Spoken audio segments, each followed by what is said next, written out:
Hi friends, thanks for coming to Shiao's weekly note. Today we're going to talk about the knee. Knee pain actually is afflicting around 25% of the adult population. It's a very common issue. I believe you have seen a lot of video online or on YouTube teaching us how to strengthen the knee, make the knee stronger. However, today I'm going to focus on how to prevent a knee injury, how to use a proper body mechanics to prevent the overuse of the knee joint. Because the knee is a joint, the joint is eventually going to wear off. So I think it's a very smart way trying to minimize the overuse of the joint. Let's see what I mean. Okay, now we're going to talk about the normal movement of the knee. Let me put it simple. So this is the knee joint. Knee joint is a hinge joint, so it should have only 1 degree of freedom. It's either flexion or it's either extension. However, in the real situation, you usually see or have experienced some rotation also on the knee joint. As to why it's happening, so you can take a look at my leg. See, in standing, see, look at the knee. The base of the knee is actually my foot, and top of the knee is my hip joint. See, if the hip joint has too much internal rotation, it's going to not only knocking my knee in, but also flatten my arch of the foot. So arch now is flattened on the mat. And in this kind of posture, if you squat, see the knee is moving toward this direction compared to the direction of my foot is pointing out this way, but my knee is going this way. So there's a rotation happening during this motion. At the same time, if I move my knee forward, I'm adding pressure on my quadriceps, which is adding a lot of pressure on the kneecap against the femur. Also, my knee is sliding forward, so the muscles on the back, the hamstring has to hold it. So it's adding more pressure at the same time to the joint. And you know, the pressure adding rotation is causing too much shear force and can really hurt the meniscus.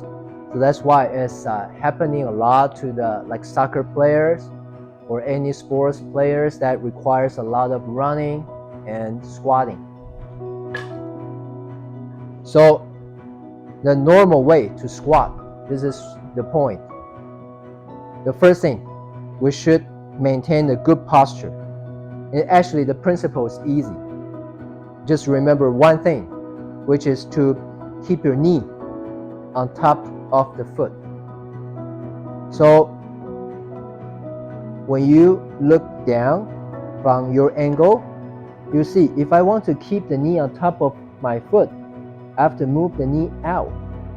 At the same time, if you don't move your foot, you will notice yourself actually is doing a little bit external rotation of the hip, and the kneecap is pointing out to an angle.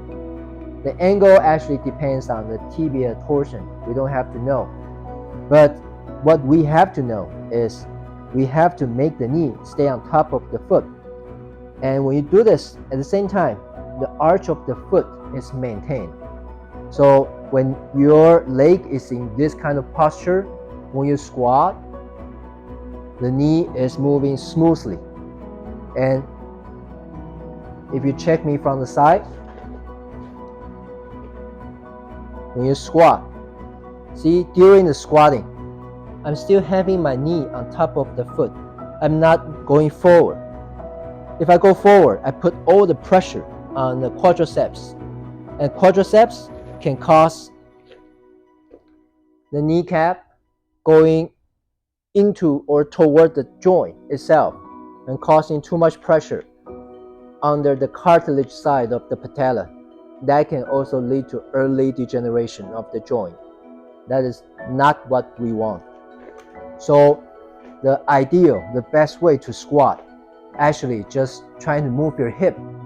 Instead of moving the knee forward, we're moving the hip backward.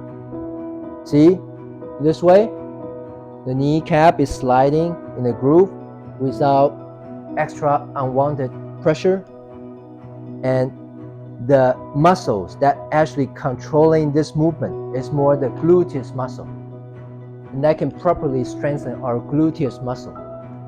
If you're suffering from some muscle atrophy on the buttocks, that probably means you're not squatting properly or you're not squatting enough. And when you do this, see how you have to properly maintain your balance by leaning forward, but without bending the back. If you have a hard time doing that, the way I recommend you can start with to practice is to find a chair. The height is a little bit higher than the length of the tibia, or the higher the easier. So, and then you scoot back. You try to keep your knee on top of the foot. Don't do this. This you're using the old pattern. So try to keep the knees on top of the feet.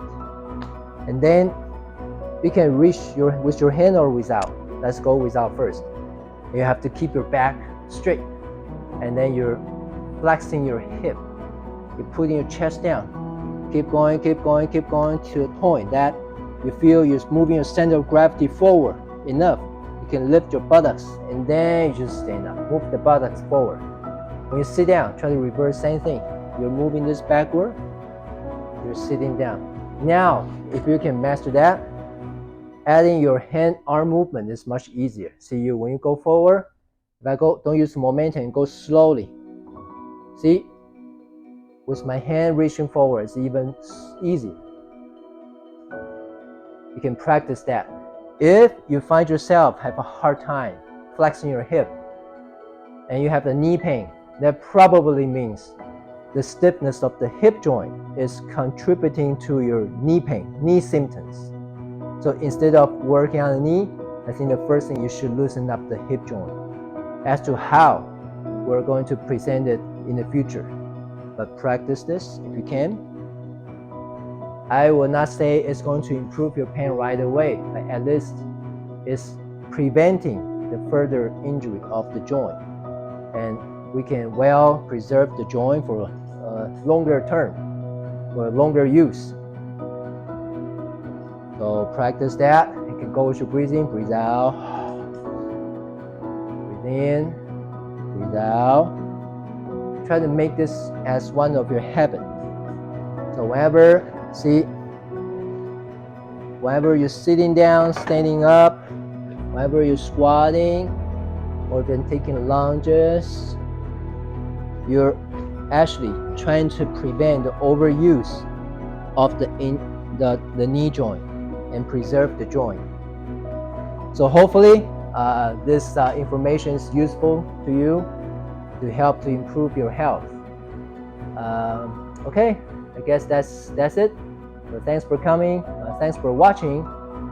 Hopefully see you soon next time. Bye.